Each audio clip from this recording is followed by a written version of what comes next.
أعوذ بالله من الشيطان الرجيم بسم الله الرحمن الرحيم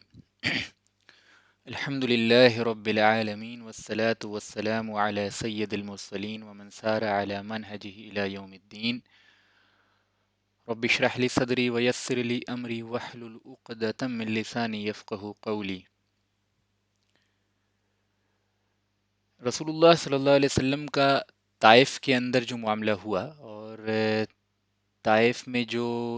وہاں کے چیف لیڈرز میں سے 3 سے جو آپ صلی اللہ علیہ وسلم کا انٹریکشن ہوا اور اس کے جو نتائج سامنے آئے وہ پچھلی دفعہ بیان کیے گئے تھے. اس کے بعد آپ صلی اللہ علیہ وسلم کافی زیادہ تنگ دل ہو کے پریشان ہو کے طائف کے ہی یعنی کہ آؤٹ اسکرٹ پہ ایک باغ تھا جس میں آپ صلی اللہ علیہ وسلم نے تھوڑی دیر کے لیے آرام کیا. وہ باغ جو ہے اتبا ابن ربیعہ اور شیبہ ابن ربیعہ کا تھا. اتبا ابن ربیعہ اور شیبہ ابن ربیعہ. تو یہ جیسا میں نے پہلے بتایا کہ مکہ کے جو چیفٹنس ہوتے تھے، جو بڑے لوگ ہوتے تھے، پیسے والے ہوتے تھے، ان کی پراپرٹیز وغیرہ طائف میں ہوا کرتی تھی، ہے نا، اور اس کی وجوہات کیا تھیں وہ پچھلی دفعہ بیان کی گئی. تو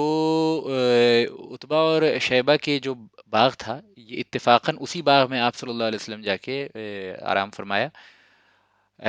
جب اتبا اور شیبہ نے دیکھا آپ کی اس کنڈیشن کو تو بہرحال ایک یعنی چونکہ دور سے کنیکشن تھا، رشتہ داری تھی، تو ایک دل جو ہے ذرا سا ان کا تھوڑی دیر کے لیے نرم ہوا. تو انہوں نے اپنے غلام کو بھیجا تھا. اس غلام کا نام عداس تھا اور وہ انگور کا ایک یعنی کہہ لیجیے کہ ایک ٹرے کے اندر انگور رکھ کے آپ صلی اللہ علیہ وسلم کے پاس لے کے گیا تھا. یہ واقعہ بعد میں ہم یعنی اس عداس کا، اس غلام کا جو انٹریکشن ہوا رسول اللہ صلی اللہ علیہ وسلم سے، وہ ہم بعد میں بیان کریں گے انشاءاللہ تعالی. لیکن یہ کانٹیکسچوائلائزیشن کے لیے یہاں بیان کر دیا کہ اس غلام کا نام عداس تھا، وہ یاد رکھیں گے آپ، ہے نا. بہرحال جب یہ معاملہ ہو گیا، جیسا کہ علامہ ابن القیم علیہ رحمہ اپنی کتاب جو ہے زاد المعاد میں بیان کرتے ہیں کہ جب رسول اللہ صلی اللہ علیہ وسلم کا یہ معاملہ ہوا اور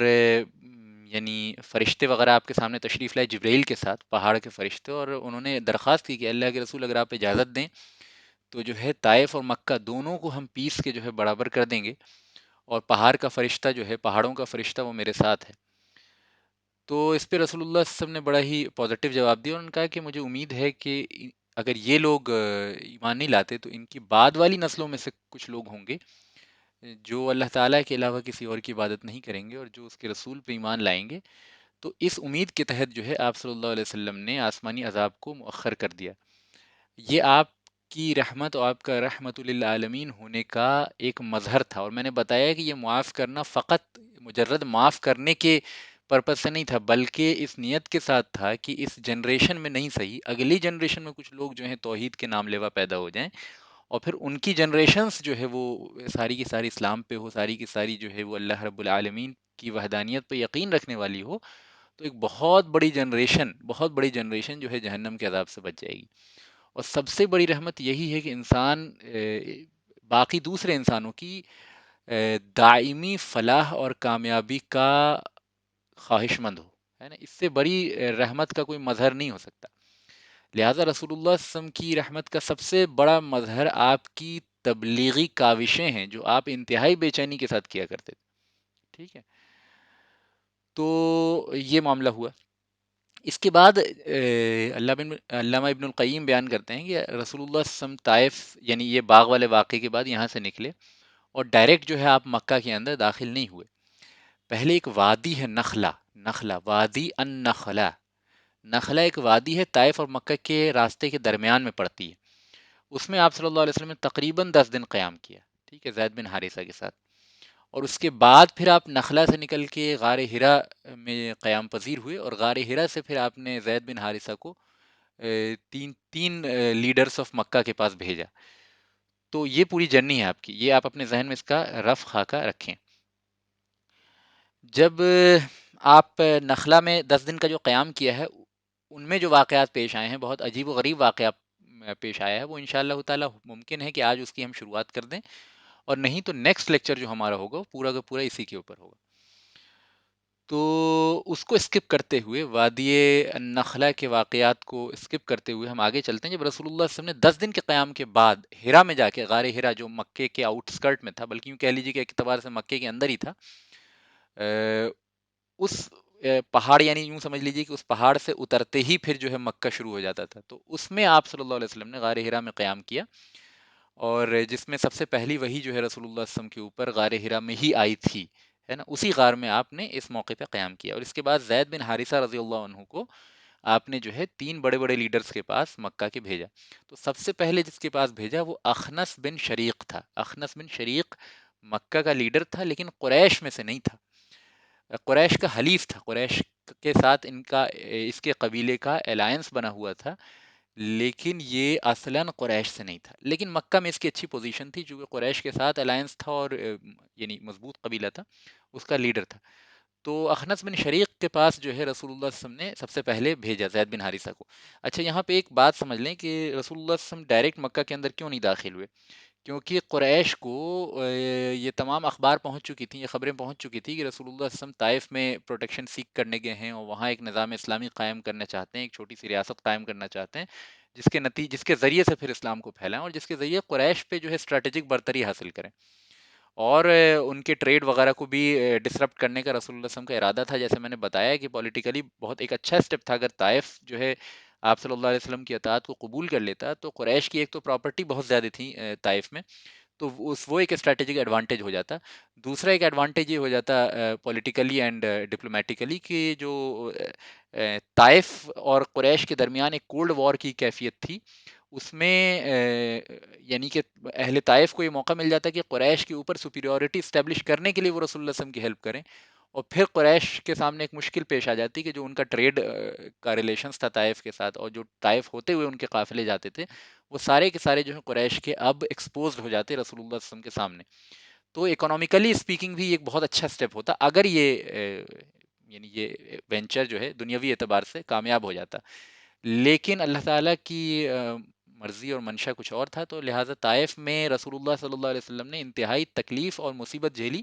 فزیکلی بھی اور مینٹلی بھی. اور یوں سمجھ لیجئے کہ پوری سیرت النبی صلی اللہ علیہ وسلم میں رسول اللہ صلی اللہ علیہ وسلم کی ذاتی زندگی کے بارے میں اگر بات کی جائے تو this is the lowest point in his life. The time of Taif is the lowest point in the life of رسول اللہ صلی اللہ علیہ وسلم، ان دا سینس کہ اس وقت آپ بالکل ہی اپنے آپ کو بے یار و مددگار پا رہے تھے، اس وقت آپ کے اوپر غموں کا پہاڑ ٹوٹ پڑا تھا، خدیجہ رضی اللہ عنہا کا انتقال ہو چکا تھا، ابو طالب کا انتقال ہو چکا تھا، لہٰذا پولیٹیکلی اور پرسنل کوئی سپورٹ مکہ کے اندر نہیں تھا، جاہل اور کم سے کم تر انسان بھی آپ صلی اللہ علیہ وسلم کے اوپر فزیکلی اٹیک کر رہا تھا. پھر ہر اعتبار سے رسول اللہ صلی اللہ علیہ وسلم کی زندگی مکے کے اندر جو ہے انتہائی کنسٹرکٹڈ ہو گئی تھی. آپ کو قریش یوں کہہ لیجیے کہ ورچولی اسپیکنگ مکے سے نکال ہی رہے تھے، اور ہر وقت جو ہے قتل کا بازار آپ کے خلاف گرم رہتا تھا، یعنی قتل کی سازشیں چلتی رہتی تھیں. پھر مسلمانوں پہ انتہائی ظلم و ستم ہو رہا تھا جس کو دیکھ دیکھ کے بھی آپ صلی اللہ علیہ وسلم کو بہت تکلیف محسوس ہوتی تھی. پھر آپ یہ دیکھ رہے تھے کہ مکے کے اندر اب زیادہ دن تک گزارا ممکن نہیں ہے، اور دوسرا کوئی علاقہ کوئی جگہ ایسی نہیں مل رہی جہاں پہ جو ہے آپ صلی اللہ علیہ وسلم اور صحابہ کرام جا کے قیام پذیر ہو سکیں. تو ہر اعتبار سے دنیا یعنی کہ ظاہری اسباب کے تحت ہر اعتبار سے رسول اللہ صلی اللہ علیہ وسلم پہ دروازے بند ہو رہے تھے. اگرچہ یعنی یعنی میں جو یہ باتیں بیان کر رہا ہوں تو ایسا نہیں کہ آپ صلی اللہ علیہ وسلم نے اپنے قلب میں اس بات کا، دل سے اس بات کو مانتے تھے کہ راستے بند ہو گئے، نہیں، لیکن جو اسباب ہوتے ہیں وہ سارے کے سارے بند ہوتے چلے گئے، اور پھر آپ کے محبوب ترین لوگوں کا انتقال بھی ہوتا چلا گیا، اور آگے بھی فیوچر میں کوئی راستہ نہیں دکھ رہا تھا. تو اس بنا پہ ہم یہ کہہ سکتے ہیں کہ پورے سیرت النبی صلی اللہ علیہ وسلم میں آپ صلی اللہ علیہ وسلم کی ذاتی زندگی کا یہ لوئسٹ پوائنٹ ہے. ٹھیک ہے، اس موقع پہ ہاں، تو میں یہ بتانا چاہ رہا تھا کہ ایسے موقع پہ رسول اللہ صلی اللہ علیہ وسلم کا مکے کے اندر داخل ہونا انتہائی خطرناک تھا، کیونکہ قریش اب بالکل کھل کے سامنے آ چکے تھے کہ اب محمد کو آتے ہی قتل کر دینا ہے صلی اللہ علیہ وسلم. لہٰذا آپ صلی اللہ علیہ وسلم نے عقل مندی سے کام لیا، اور کوئی بیوقوفانہ اسٹیپ جو ہے کبھی ایک نبی تو لے نہیں سکتا، اور خود رسول اللہ صلی اللہ علیہ وسلم انتہائی عقل مند تھے. یعنی بعض لوگوں کو لگتا ہے کہ سیرت کے اس پہلو پہ غور نہیں کرتے کہ آپ کا ہر ایک ایک قدم جو آپ نے پولیٹیکلی، ڈپلومیٹیکلی، اکنامیکلی اور وارفیئر میں استعمال کیا، وہ سارا کا سارا جو ہے نا وہ انتہائی عقل مندی اور غور و فکر پہ بیسڈ ہے. ایسے نہیں کہ آپ کچھ بھی کر دیتے تھے. ٹھیک ہے، تو لیڈر کے لیے عقل مند ہونا بھی بہت ضروری ہے، لیڈر کے لیے معاملات کا فہم بھی بہت ضروری ہے، لیڈر کے لیے یہ بھی ضروری ہے کہ جن چیزوں میں وہ لیڈرشپ کر رہا ہے ان چیزوں کی پوری واقفیت اس کو. اسی لیے اسلام میں جو خلیفہ وقت ہوتا ہے اس کے لیے جو 10 کنڈیشنز بیان کی گئی ہیں ان میں سے کئی کنڈیشنز ایسی ہیں جن کا تعلق خالص دنیاوی معاملات سے، یعنی خلیفہ یعنی امیر وقت جو ہوگا وہ بہادر ہونا چاہیے، اس کو جغرافی کی نالج اچھے سے ہونی چاہیے، اس کو تمام جو پولیٹیکل باؤنڈریز ہیں ان کا علم بہت اچھے سے ہونا چاہیے، اتار چڑھاؤ کا یعنی علم ہونا چاہیے، فزیکل باؤنڈریز کا علم ہونا چاہیے، کس علاقے میں کون سا پہاڑ ہے، کس علاقے میں کس طرح سے راستے بنے ہوئے ہیں، کس علاقے میں اسٹریٹجک جو ہے وہ پڑاؤ ڈالا جا سکتا ہے وغیرہ وغیرہ، یعنی تمام جو جغرافیکل اور پولیٹیکل لینڈسکیپ ہے اس کی اچھی جانکاری ہونی چاہیے، اور پھر یہ کہ وہ فنون قتال یعنی کہ جو جنگی ٹیکٹکس ہوتی ہیں ان سے بھی بہت یعنی بخوبی واقف ہونا چاہیے، پھر اس کو پالیسیز کی سمجھ ہونی چاہیے، ایسا نہیں ہو کہ وہ بالکل ہی یعنی یوں کہہ لیجیے کہ ناواقف ہو اسٹیٹ لیول کی پالیسیز سے اور اس کو ایکسپرٹ لوگ بس گائیڈ کرتے رہیں، تو پھر وہ خود کا ڈیسیزن لینے میں اس طرح سے کیپیبل نہیں ہوگا۔ تو بتانا یہ مقصود ہے کہ بہت ساری کنڈیشنز ہیں لیکن ان میں سے کئی کنڈیشنز ایسی ہیں جن کا تعلق براہ راست دین سے نہیں ہے، لیکن وہ ضروری ہیں خلیفہ وقت کے لیے، وہ لیڈر کے لیے یا امیر وقت کے لیے۔ ہم دیکھتے ہیں کہ یہ تمام کوالٹیز اپنے پرفیکشن کے ساتھ رسول اللہ صلی اللہ علیہ وسلم میں موجود تھی۔ تو ابھی ہم چند باتیں اور بتائیں گے تو آپ کو سمجھ میں آئے گی وہ بات، اور میں نے پہلے بھی پوائنٹ آؤٹ کیا ہے، آگے بھی ہم یعنی مدنی زندگی میں جب آپ صلی اللہ علیہ وسلم کی لیڈرشپ دنیاوی اعتبار سے زیادہ کھل کے سامنے آئی ہے تو بھی ہم یعنی ان پوائنٹس پہ غور کریں گے کہ کس طرح آپ کے جو اقدامات ہوتے تھے انتہائی جو ہے وہ سوچی سمجھی پلاننگ کے تحت ہوتے تھے۔ تو آپ نے عقل مندی سے کام لیا اور کہا کہ اگر اس وقت کسی لیڈر کا پروٹیکشن لے لیا جائے اور وہ اعلان کر دے کہ میں نے محمد کو پروٹیکشن دے دی ہے صلی اللہ علیہ وسلم، تو قریش کوئی قتل کے در پہ آپ پہ نہیں ہوگا، اور کوئی اگر آپ صلی اللہ علیہ وسلم کو نقصان پہنچائے گا تو جس نے آپ کو پروٹیکشن دی ہوگی وہ اپنی حمیت میں قریش سے لڑے گا، گویا کہ قریش کی آپسی یونٹی بھی اس کے ذریعے ٹوٹ جائے گی اور رسول اللہ صلی اللہ علیہ وسلم کی پروٹیکشن بھی ہو جائے گی، اور ایک بہت بڑا فتنہ جو پیدا ہو سکتا تھا کہ آپ صلی اللہ علیہ وسلم ڈائریکٹلی داخل ہو جاتے اور قتل و غارت گری مکہ کے اندر ہو جاتی اور خون کی ندیاں ادھر سے ادھر بہہ جاتی، ان کو اوائڈ کر دیا رسول اللہ صلی اللہ علیہ وسلم نے۔ تو آپ نے سب سے پہلے اخنس بن شریق کے پاس جو ہے زید بن حارثہ کو بھیجا، غور کیجیے گا۔ تو اخنس بن شریق نے کہا کہ میں تو قریش کا حلیف ہوں، میں قریش کا الائی ہوں، I can not give U protection, مطلب کوئی قریش کا لیڈر ہوگا، کوئی چیف ہوگا، وہی دے سکتا، میں تو نہیں دے سکتا۔ اس کے بعد اخنس بن شریق نے منع کر دیا۔ اچھا ایک بات اور غور کریں، رسول اللہ صلی اللہ علیہ وسلم نے صرف انہی سے پروٹیکشن چاہیے جن کے بارے میں آپ کا یہ گمان تھا کہ کچھ خیر ان کے اندر موجود ہے، تو جن کا بھی نام، ان تینوں کا جو نام آپ کے سامنے اپیئر ہوگا، اخنس بن شریق، سہیل بن عمر اور معتم بن عدی، یہ تینوں ہی جو ہیں یہ اہل خیر میں سے تھے، ان کے اندر خیر کا ایلیمنٹ موجود تھا اور ان چیزوں کی پہچان رسول اللہ صلی اللہ علیہ وسلم کو بہت اچھے سے تھی، لہٰذا اخنس بن شریق نے بہرحال منع کر دیا کہ میں نہیں کر سکتا، معذرت کر لی اس نے کہ پروٹیکشن آپ کو نہیں دے سکتا۔ دوسرا خط جو ہے آپ نے پھر سہیل ابن عمر کے پاس جو ہے زید بن حارثہ کو بھیجا۔ اچھا زید بن حارثہ کی لائف اس طرح سے انڈینجرڈ نہیں تھی، ہے نا، تو زید بن حارثہ آنا جانا کر رہے تھے، پلس یہ ان کی حیثیت غلام کسی تھی، کوئی ان پہ اس طرح سے دھیان بھی نہیں دیتا تھا۔ تو جب زید بن حارثہ سہیل ابن عمر کے پاس گئے، سہیل ابن عمر کا میں چاہتا ہوں نام آپ یاد رکھیں کیونکہ یہ بہت ہی ریکرنگ نیم ہے، آگے بھی کئی بار آئے گا، اور یہ فتح مکہ کے بعد انہوں نے اسلام قبول کیا ہے، اور صلح حدیبیہ جو رسول اللہ صلی اللہ علیہ وسلم نے سائن کی ہے تو قریش کی طرف سے ریپرزنٹیٹیو بن کے سہیل ابن عمر ہی آئے تھے، ان کو خطیب قریش کہا جاتا تھا، انتہائی بلیغ خطبہ دیتے تھے اور تقریر وغیرہ بہت زبردست کرتے تھے، ایسے تو عرب بولنے میں ماہر ہوتا ہے لیکن یہ اس میں بھی جو ہے وہ ایک لیول اوپر تھے، شعر و شاعری اور ادب وغیرہ کا بہت گہرا ذوق رکھتے تھے اور بہت علم بھی رکھتے تھے۔ پھر سہیل ابن عمر کی ایک خاص بات یہ تھی کہ تھوڑا معتدل مزاج تھے، یعنی جو ہم دیکھتے ہیں کہ ابو جہل اور عتبہ اور اس طرح کے جو دشمنان تھے اسلام کے، اس طرح سے ان کا رول نہیں رہا ہے، ایون اف کہ جب تک کافر بھی رہے تب بھی ان کا رول اس طرح نہیں رہا، اور ان کے دو بیٹوں کی سٹوری ہے جو بہت انٹرسٹنگ ہے، جب ہم مدنی زندگی میں پہنچیں گے تو انشاءاللہ سہیل ابن عمر کے دونوں بیٹوں نے اسلام قبول کیا تھا، ان کی سٹوری ہم مدنی زندگی میں پڑھیں گے، ٹھیک ہے۔ تو یہ بڑا ریکرنگ نیم ہے، خود سہیل ابن عمر جو ہیں وہ کفار کی طرف سے لڑتے ہوئے جنگ بدر میں قید ہو گئے تھے، ہے نا، اور پھر جو ہے ان کو معاوضہ دے کے چھوڑا گیا تھا، تو ان یعنی کئی بار ان کا نام کئی مقام پہ آئے گا۔ سہیل ابن عمر کی خاص بات ایک یہ بھی ہے کہ یعنی یوں کہہ لیجیے کہ بہت سمجھدار تھے اور رسول اللہ صلی اللہ علیہ وسلم کو ان سے امید تھی، اور بعد میں سیدنا ابوبکر صدیق رضی اللہ عنہ کے دور میں جب فتنہ مرتدین کا فتنہ بڑھا تو سہیل ابن عمر ان لوگوں میں سے تھے جنہوں نے بہت ثابت قدمی سے جو ہے مسلمانوں کا سپورٹ کیا، تو بہت فیمس آدمی ہیں اور بہت عقل مند ہیں، اور ان کو ڈپلومیٹک، جیسے عمرو بن عاص کا بھی نام میں نے جب بتایا تھا کہ نجاشی کی کورٹ میں عمرو بن عاص گئے تھے ریپرزینٹیٹو بن کے قریش کی طرف سے، اسی طرح سہیل ابن عمرو کو بھی جو ہے وہ ڈپلومیٹکلی کہا جاتا تھا کہ بہت یعنی ان کا ڈپلومیٹک اپروچ ان کا بہت اچھا ہے، لہٰذا رومنس کے پاس جو ڈیلیگیٹس جاتے تھے کبھی کبھی، یا پرشینس کے پاس، اور تو سہیل ابن عمر کو ہی جو ہے وہ اسپیکر بنا کے، متکلم بنا کے بھیجا جاتا تھا۔ سہیل ابن عمر کی خاصیت یہ ہے کہ چونکہ اتنی ساری صلاحیتوں کے یعنی حامل تھے، تو یہ بہت سارے بادشاہوں کے کورٹ میں جا چکے تھے، تو ان کو ایکسپیرینس بہت زیادہ تھا، ویل ٹریولڈ مین تھے، ویل ایجوکیٹڈ مین، تو he has lot of wisdom and lot of understanding about how things work, تو اس لیے ان کا نام میں چاہوں گا کہ آپ یاد رکھیں، سہیل ابن عمر۔ یہ اس وقت کافر ہی تھے، یہ فتح مکہ کے بعد اسلام انہوں نے قبول کیا۔ تو سہیل ابن عمر کے پاس رسول اللہ صلی اللہ علیہ وسلم نے خط لکھا، سہیل ابن عمر نے بھی ایکسکیوز کر دیا، کہا کہ رسول اللہ، کہا کہ اے محمد، ہم آپ کو امان نہیں دے سکتے، کیونکہ ہم جو ہیں وہ یعنی کعب کے بیٹوں، کعب کون ہے؟ کعب جو ہیں یہ عبد المناف کے والد تھے،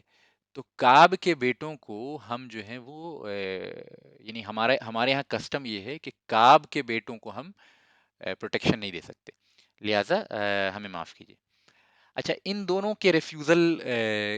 میں ایک پوائنٹ نوٹ کرنے کی ہے کہ رسول اللہ صلی اللہ علیہ وسلم جو تھے، مکے کے اور قریش کے اور عام طور پہ عرب کے کسٹم سے بہت اچھے طریقے سے واقف تھے، لہٰذا آپ یہ بات جانتے تھے کہ یہ لوگ پروٹیکشن دے سکتے ہیں، تبھی آپ نے ان کو خط لکھا۔ آپ نے کسی ایک تو یہ کہ جن کے اندر تھوڑا خیر ہے اس کو نوٹ کر کے خط لکھا، اور ان کی طرف اپنے زید بن حارثہ کو ریپرزینٹیٹو بنا کے بھیجا۔ دوسرا، آپ ان کسٹم سے واقف تھے، لہٰذا آپ جانتے تھے کہ اگر یہ لوگ چاہیں گے تو پروٹیکشن دے سکتے ہیں، لیکن یہ اپنے خلاف قریش کی ہوا کو گرم نہیں کرنا چاہ رہے تھے، لہٰذا انہوں نے جو ہے وہ ڈپلومیٹیکلی ایکسکیوز دے دیا۔ تیسرے شخص جس کے پاس جو ہے وہ رسول اللہ صلی اللہ علیہ وسلم نے اچھا ہاں، ایک اور یاد رکھ لیجیے بات، اخنس بن شریق ہو چاہے سہیل بن عمر ہو، دونوں کے پاس زید بن حارثہ کو بھیجا۔ کس کو بھیجا؟ زید بن حارثہ رضی اللہ عنہ کو بھیجا، لیکن مطعم بن عدی کے پاس جو ہے رسول اللہ صلی اللہ علیہ وسلم نے زید بن حارثہ کو نہیں بھیجا، بلکہ ایک بنو خزا کے ایک شخص کو اپنا ریپرزینٹیٹو بنا کے رسول اللہ صلی اللہ علیہ وسلم نے غار ہرا میں سے بھیجا۔ تو کیوں بھیجا وہ آگے ہم بیان کریں گے۔ اچھا، بنو خزا کو یاد کر لیجیے، بنو خزا کون تھے؟ بنو خزا ٹرائب جو ہے، اگر آپ کو یاد ہو، خزاعی ٹرائب، یہ کون ٹرائب تھا؟ اگر آپ کو یاد ہو تو جرہم قبیلہ، بالکل شروع میں ہم نے پڑھا تھا کہ جرہم قبیلہ تھا وہ جن کے ساتھ اسماعیل علیہ السلام کا پیکٹ ہو گیا تھا،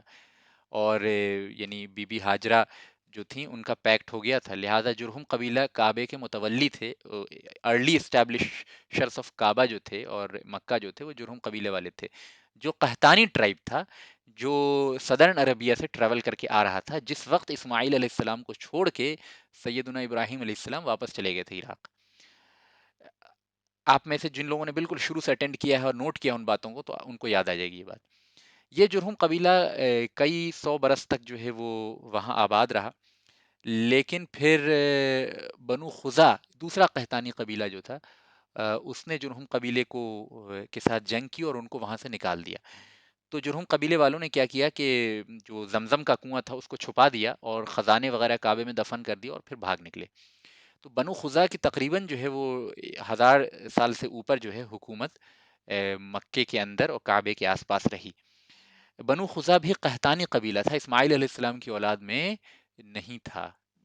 نوٹ کرتے جائیے، اگر آپ کو تھوڑی کنفیوژن ہو رہی ہے تو پرانے لیکچرز آپ ریوائز کریں گے بالکل شروع کے، تو انشاءاللہ آپ کو یاد آ جائے گی بات۔ بنو خزا قبیلے نے 1000 کے آس پاس سال جو ہے کعبے کی ولایت کو سنبھالا۔ بعد میں، اچھا میں پھر بتا دوں، جرہم بھی قحطانی قبیلہ تھا، یعنی اسماعیل علیہ السلام کی اولاد میں سے نہیں تھے۔ بنو خزا بھی قحطانی قبیلہ تھا، یہ بھی اسماعیل علیہ السلام کی اولاد میں سے نہیں تھے، لیکن قریش جو ہیں اسماعیل علیہ السلام کی اولاد میں سے تھے۔ تو قریش میں ایک بہت مشہور شخص تھے قصی بن کلاب، اگر یاد ہو، بالکل 7واں یا 8واں لیکچر، جہاں تک مجھے یاد آ رہا ہے 6واں یا 7واں لیکچر جو ہے وہ قصی ابن کلاب کے اوپر پراپر ہے۔ قصی ابن کلاب جو تھا وہ رسول اللہ صلی اللہ علیہ وسلم کے بیک، اگر لینیج کو بیک ٹریس کیا جائے تو 5ویں جنریشن کے دادا تھے، 5ویں جنریشن کے دادا تھے، 5th جنریشن آپ سے اوپر تھے۔ تو قصی ابن کلاب نے قریش کے لوگوں کو جمع کیا اور بنو خزا سے جنگ کی اور بنو خزا کو نکال بھگایا مکہ سے۔ یہ تقریباً جو ہے وہ 250 سال پہلے رسول اللہ صلی اللہ علیہ وسلم کے پیدائش سے، 250 سوا 200 سال پہلے۔ تو بنو خزا ہی وہ لوگ تھے جنہوں نے شرک کو سب سے پہلے انٹروڈیوس کیا تھا، اور آپ کو یاد ہوگا عمرو ابن لوئی الخزائی، یہ شخص ہے جس نے سب سے پہلے جو ہے شرک کو انٹروڈیوس کیا تھا. تو یہ وہ بنو خزا قبیلہ ہے، اور قریش نے بنو خزا کو پیٹ کے بھگایا تھا مکہ میں سے. تو پھر بنو خزا صدرن عربیہ میں اور ادھر ادھر کہیں کہیں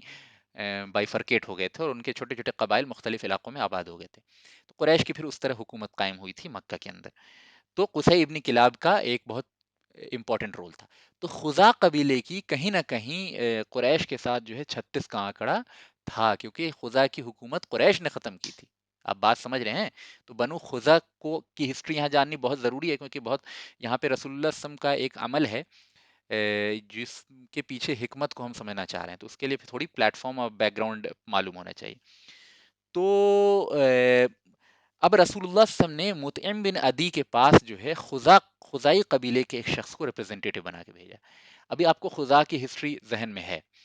اب میں یہ بتانے لگا ہوں کہ کیوں بھیجا خزائی قبیلے کو لیڈر بنا کے.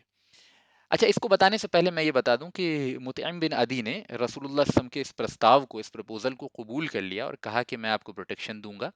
لہٰذا لکھ بھیجا کہ آپ آ جائیں، اور ہم اور ہمارے بچے اور اولاد جو ہیں، اور ہمارا ٹرائب جو ہے بنو نوفل، ان کا ٹرائب تھا بنو نوفل. بنو نوفل یعنی قریش میں سے ہی تھے، یہ ایسا نہیں ہے کہ مطلب قریش سے باہر تھے، بالکل سینٹرل ٹرائب نہیں تھے، لیکن بہرحال قریش میں سے تھے، بنو نوفل. تو مطعم بن عدی نے کے پاس جو ہے رسول اللہ صلی اللہ علیہ وسلم نے خزائی شخص کو بھیجا تھا. تو مطعم بن عدی نے کہا کہ ٹھیک ہے آپ آ جائیں، میں پروٹیکشن دوں گا.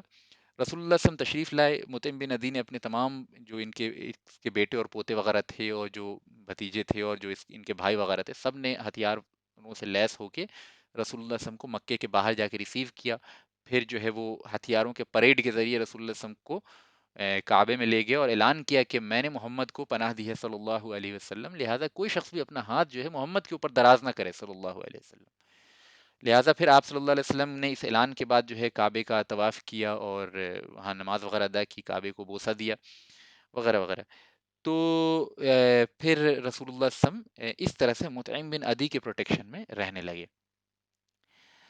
مطعم بن عدی کا یہ آپ صلی اللہ علیہ وسلم کے اوپر بہت بڑا احسان تھا، اور ڈسپائٹ دا فیکٹ کہ اس نے اسلام نہیں قبول کیا، اور اس نے جو وہ شرک پہ ہی مرا، لیکن یہ اس احسان کو آپ صلی اللہ علیہ وسلم نے ہمیشہ یاد رکھا، یہاں تک کہ جنگ بدر کے موقع پہ مدینہ منورہ میں جب اسلامی ریاست کا قیام ہو گیا اور جنگ بدر ہوئی، اور جنگ بدر کے موقع پہ بھی رسول اللہ صلی اللہ علیہ وسلم کے سامنے جب قیدی لائے گئے کفار، تو آپ صلی اللہ علیہ وسلم نے اس وقت بھی، حالانکہ مطعم بن عدی کا اس وقت انتقال ہو چکا تھا اور وہ مشرک تھا، اس کے باوجود آپ صلی اللہ علیہ وسلم نے ارشاد فرمایا کہ اگر مطعم بن عدی آج زندہ ہوتے اور وہ کہتے کہ ان تمام قیدیوں کو آپ چھوڑ دیں، تو میں بغیر فدیے کے صرف ان کے کہنے پہ ان تمام قیدیوں کو چھوڑ دیتا.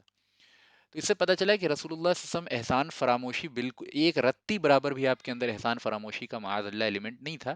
بلکہ ہم یہ دیکھتے ہیں کہ احسان کو آپ نے علی الاعلان بیان کیا کہ مطعم بن عدی کا میرے اوپر احسان رہا،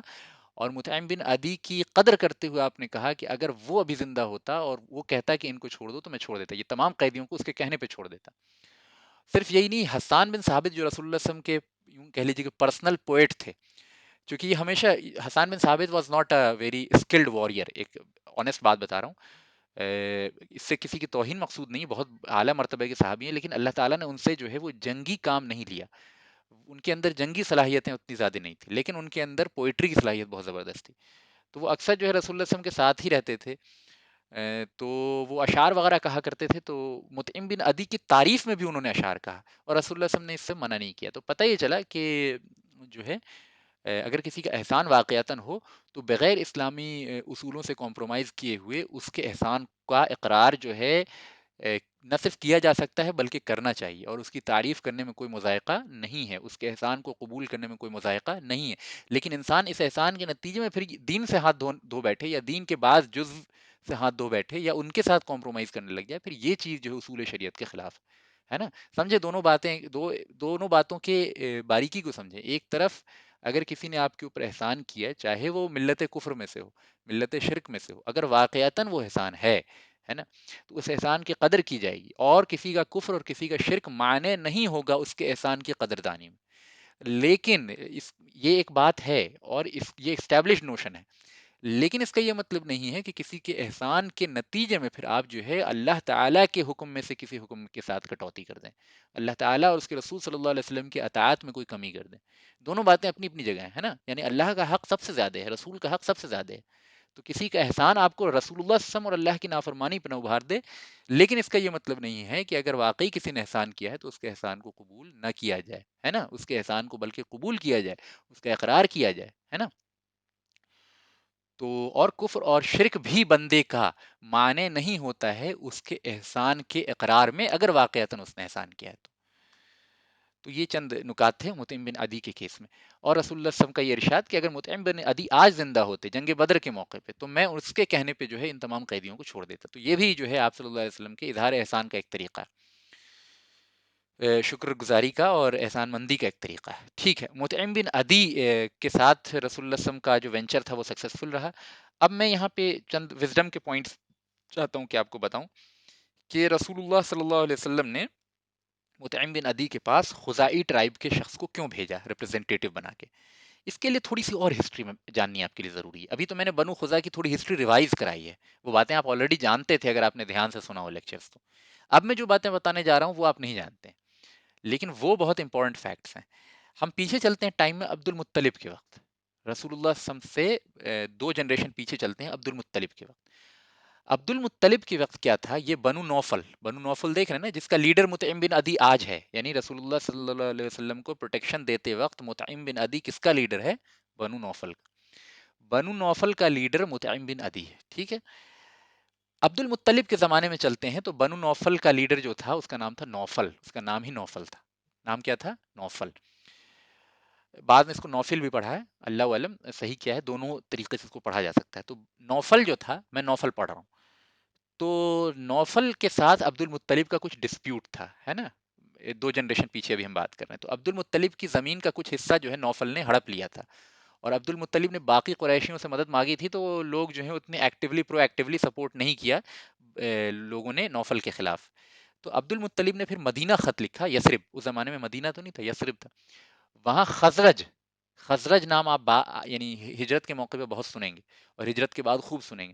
خزرج قبیلہ جو تھا وہاں آباد تھا یثرب میں، اس میں عبد المطلب کی رشتہ داری تھی.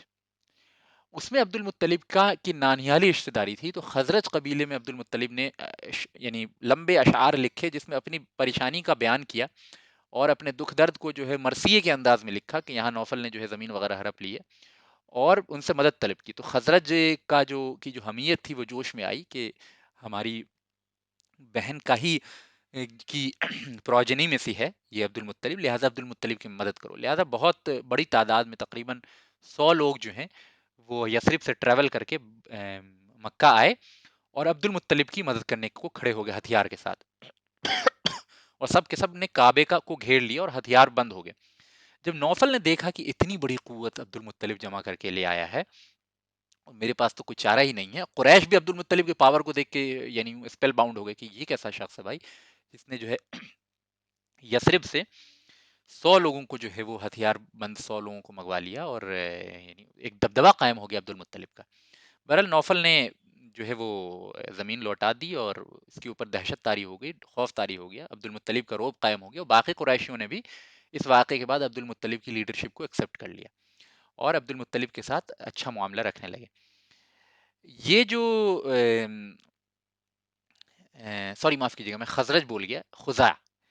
خزا قبیلے کا ایک شاخ جو ہے وہ یثرب میں آباد تھی جس سے عبد المطلب نے مدد مانگی.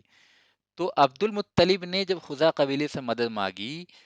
تو خزا قبیلے کے لوگوں کے ساتھ عبد المطلب کا الائنس قائم ہو گیا اور خزا کا رعب دوبارہ قریش کے اوپر قائم ہو گیا، ایک دبدبہ قائم ہو گیا. اور عبد المطلب کا دبدبہ تو تھا ہی اس واقعے کے بعد. تو اور قریش میں سے خاص طور پر نوفل کا جو قبیلہ تھا اس کے اوپر خزا کا ایک خوف قائم ہوا. تو Khuza'a tribe was a symbolic representation of the humiliation of Banu Nawfal. سمجھ رہے ہیں کہ نہیں بات کو؟ تو بنو نوفل کے نزدیک Khuza'a were responsible for their defeat against the land dispute with Abdul Muttalib. ٹھیک ہے، اتنی بات سمجھ میں آ گئی.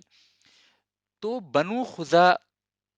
کے ریپرزینٹیٹو بنا کے جب رسول اللہ صلی اللہ علیہ وسلم نے مطعم بن عدی کے پاس بھیجا، جو کہ بنو نوفل کا لیڈر تھا، تو اس میں ایک سائلنٹ سا میسج تھا کہ اگر تم میری مدد نہیں کرتے ہو تو میرے ساتھ جو ہیں خزا کے لوگ موجود ہیں. یعنی جس طرح میرے دادا نے خزا سے مدد طلب کی تھی اور انہوں نے تمہاری ہوا نکال دی تھی،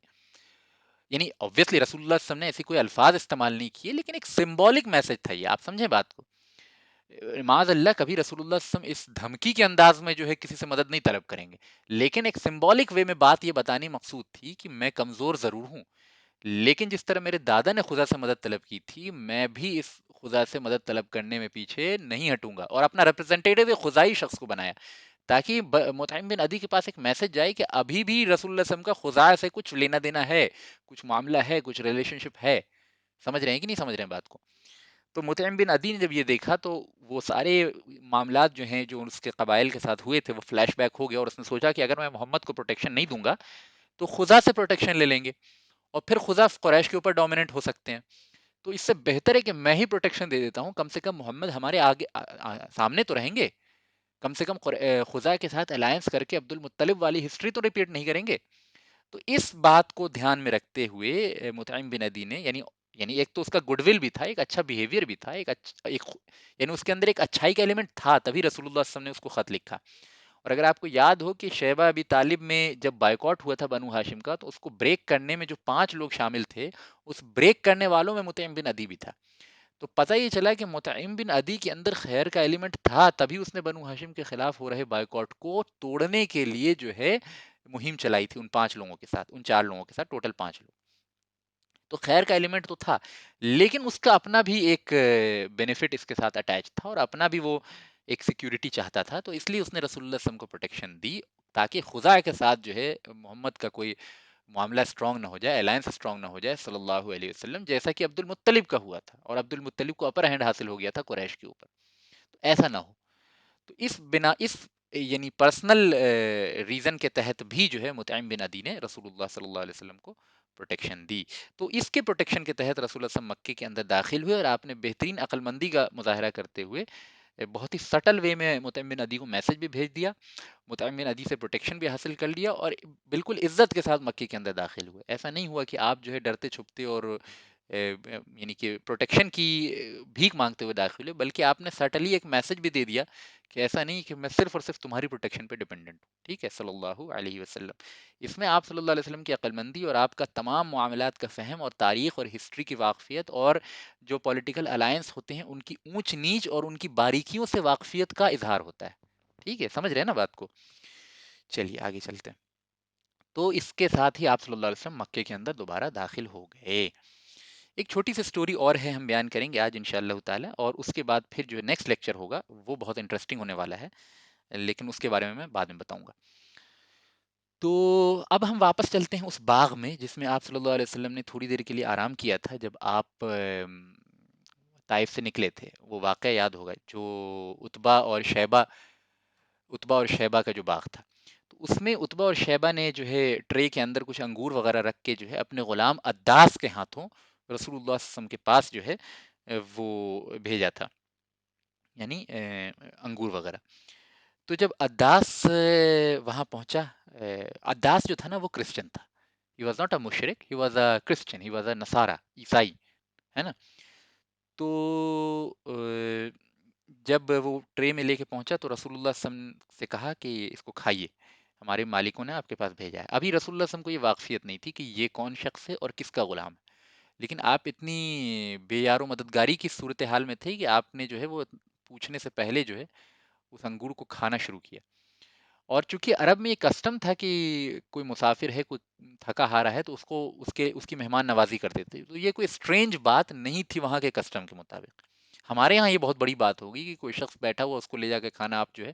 مان لیا آپ دروازے پہ بیٹھا ہوا یا دور روڈ پہ بیٹھا ہوا، آپ نے کھانا اس کو لے جا کے پہنچا دیا، جبکہ وہ شخص جو ہے بھیک بھی نہیں مانگ رہا. ایسی صورت میں یہ بہت مطلب ہمارے یہاں اسٹرینج بات ہوگی ہمارے کلچر میں، لیکن عرب کے کلچرل نوشن میں that was very generic thing and that was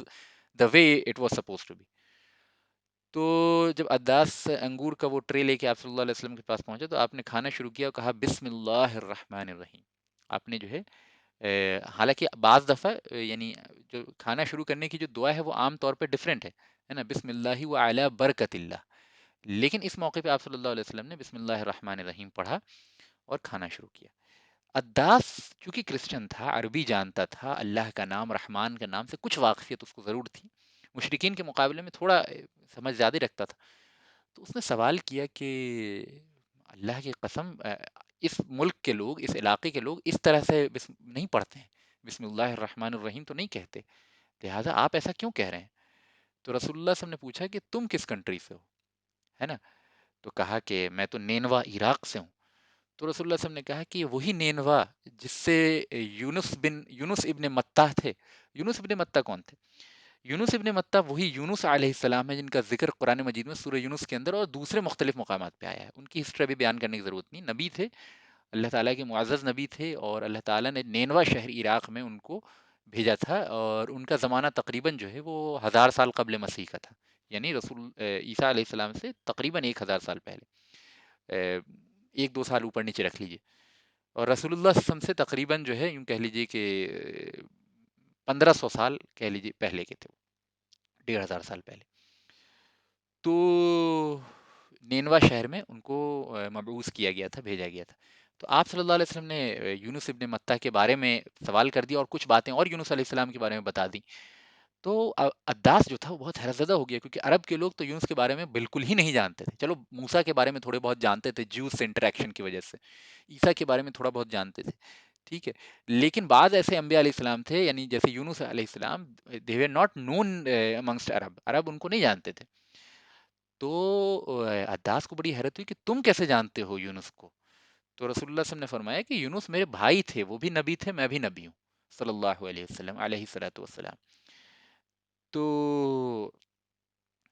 اس کے بعد آپ صلی اللہ علیہ وسلم نے چند باتیں اور عداس سے کی، جس کا عداس کے اوپر بہت گہرا اثر ہوا، اور عداس نے وہیں پہ جو ہے وہ آپ صلی اللہ علیہ وسلم کی نبوت کا اقرار کر لیا، اور آپ کی پیشانی اور ہاتھ وغیرہ چومنے لگا اور آپ کی بہت تعظیم کرنے لگا. جب اتبا اور شیبہ نے دور سے یہ چیز دیکھی، تو چونکہ وہ بات تو نہیں سن رہے تھے، لیکن یہ جو حرکت دیکھی عداس کا یعنی ایکسٹریم ریسپیکٹ فار رسول اللہ صلی اللہ علیہ وسلم دیکھا، تو شیبہ نے اتبا سے کہا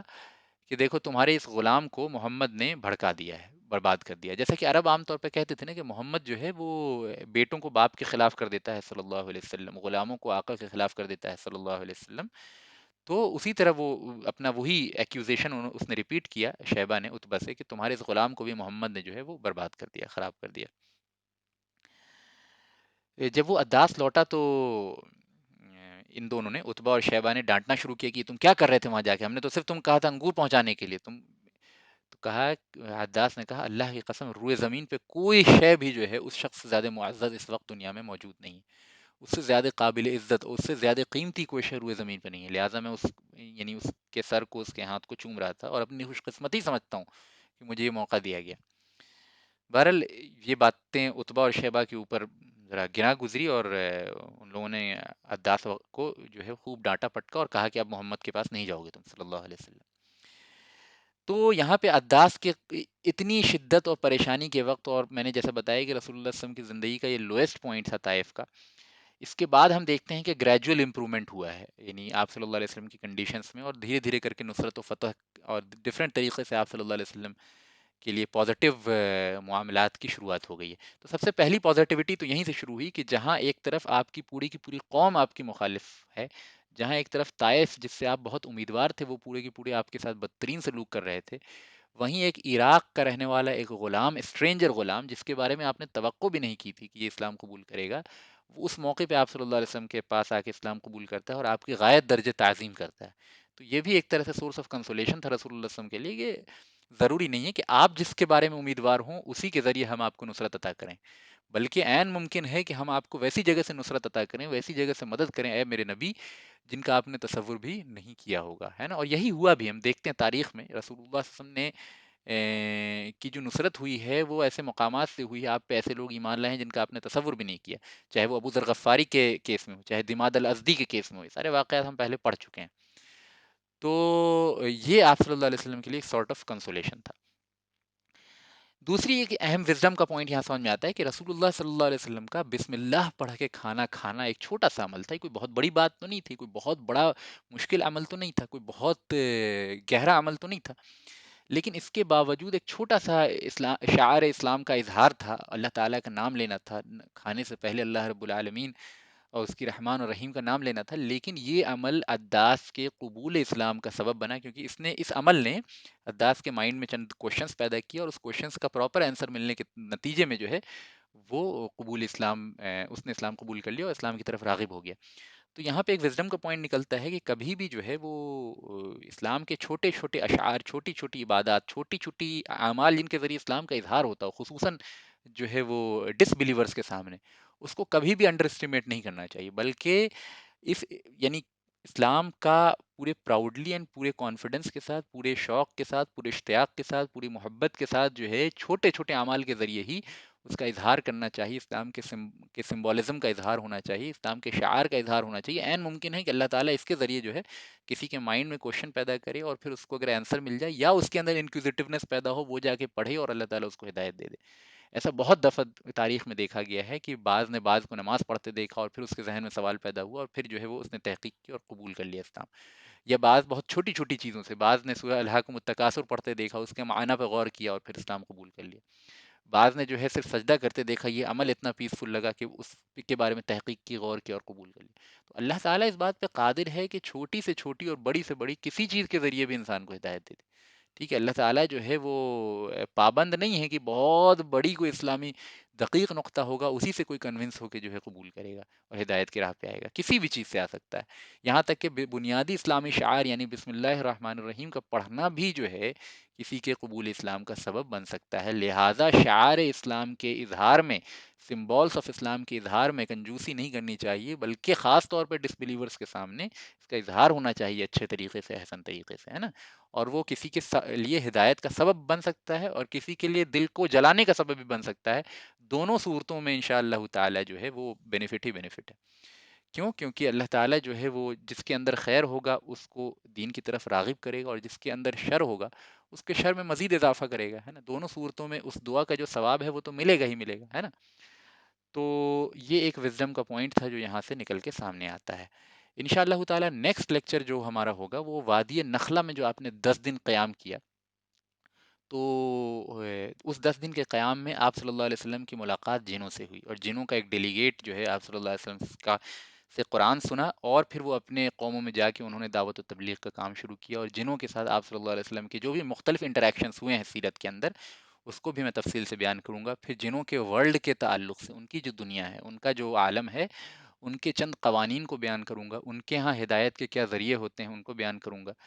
ان کے ہاں انبیاء علیہ السلام اگر آتے ہیں تو کس طرح آتے ہیں، ان تک ہدایت کے پیغامات کیسے پہنچائے جاتے ہیں، ان کے بارے میں اللہ تعالیٰ کے کیا قوانین ہیں، یعنی گویا کہ عالم جن کے تعلق سے چند باتیں جو ہے انشاءاللہ تعالیٰ اگلا پورا لیکچر جو ہے